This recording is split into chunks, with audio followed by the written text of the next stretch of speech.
Jacob settled in the land where his father had lived as an alien, the land of Canaan. These are the descendants of Jacob. Joseph, being 17 years old, was shepherding the flock with his brothers. He was a helper to the sons of Bilhah and Zilpah, his father's wives, and Joseph brought a bad report of them to their father. Now Israel loved Joseph more than any other of his children, because he was the son of his old age. And he made an ornamented robe. But when his brothers saw that their father loved him more than all of his brothers, they hated him and could not speak peaceably to him. Once Joseph had a dream, and when he told it to his brothers, they hated him even more. He said to them, "Listen to this dream that I dreamed.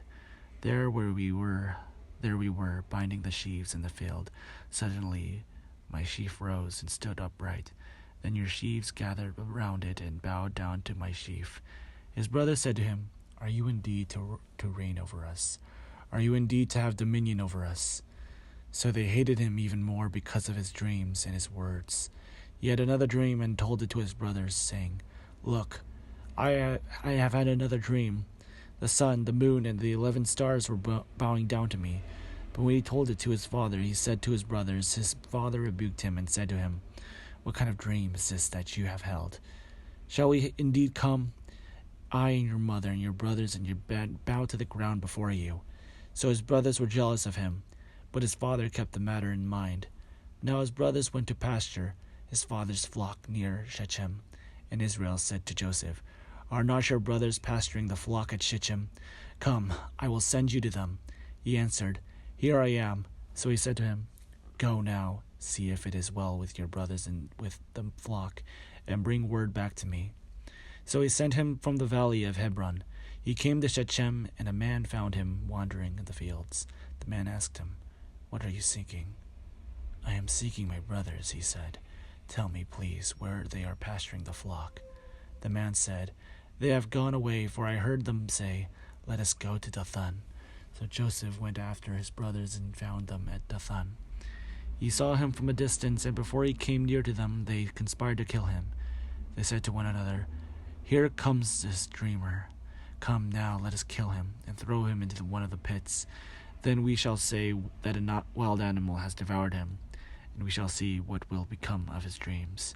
But when Reuben heard it, he delivered him out of their hands, saying, "Let us not take his life." Reuben said to them, "Shed no blood, throw him into the pit, here in the wilderness, but lay no hand on him, that he might rescue him out of their hand, and restore him to his father." So when Joseph came to his brothers, they stripped him of his robe, the ornamented robe that he had wore, and they took him and threw him into the pit. The pit was empty, there was no water in it. They sat down to eat and looked up, and looking up they saw a caravan of Ishmaelites coming from Gilead with their camels carrying gum, balm, and resin, on their way to carry it down to Egypt. Then Judah said to his brothers, "What profit is it if we kill our brother and conceal his blood? Come, let us sell him to the Ishmaelites and not lay our hands on him, for he is our brother, our own flesh." And his brothers agreed. When some Midianites traders passed by, they drew Joseph up, lifting him up out of the pit, and sold him to the Ishmaelites for 20 pieces of silver, and they took Joseph to Egypt. When Reuben returned to the pit and saw that Joseph was not in the pit, he tore his clothes. He returned to his brothers and said, "The boy is gone, and I, where can I turn?" When they took Joseph's robe, slaughtered a goat, and dipped the robe in the blood, they had the ornamented robe taken to their father, and they said, "This we have found. See now whether it is your son's robe or not." He recognized it and said, "It is my son's robe. A wild animal has devoured him. Joseph has surely been torn to pieces." Then Jacob tore his garments, and put sackcloth in his loins, and murmured, and mourned for his son many days.